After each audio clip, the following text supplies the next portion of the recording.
C'est ici au centre-ville de Rimouski que le comédien Patrice Cocro a terminé son long périple ce matin. Et pour lui, c'est mission accomplie parce qu'il a réussi à marcher les 570 km qui séparent Longueuil de Rimouski, mais il a aussi réussi à faire parler des troubles anxieux. Il faut dire que le comédien Patrice Cocro en a souffert pendant de nombreuses années. Il était atteint d'anxiété sévère. Et donc aujourd'hui, il s'est affranchi de ce problème, mais ce qu'il voulait, c'était faire parler les gens qui en étaient atteints. Donc tout au long de son périple, il est resté chez des gens qui ne le connaissaient pas. La plupart du temps, il a recueilli des témoignages. Donc pour lui, c'est mission accomplie, surtout si les gens continuent de se confier et de briser le silence une fois que ce périple sera terminé. On l'écoute. Ça peut susciter des discussions, créer des liens, encourager des gens.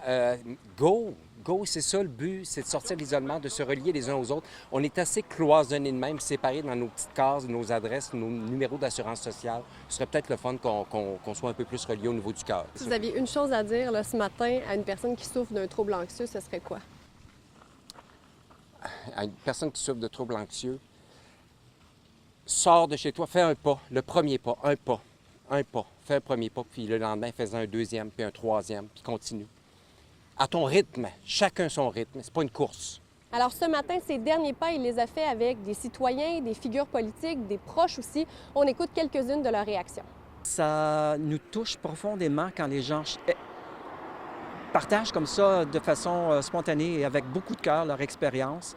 On voit comment l'anxiété touche beaucoup de personnes. Marcher ensemble, c'est puissant.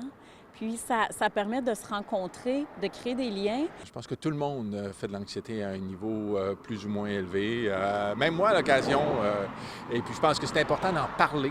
La longue marche de Patrice Cocro s'est terminée ce matin, mais il assure toutefois que ça ne s'arrête pas là. Il travaille déjà sur plusieurs projets en lien avec les troubles anxieux et il espère qu'ils verront le jour d'ici peu.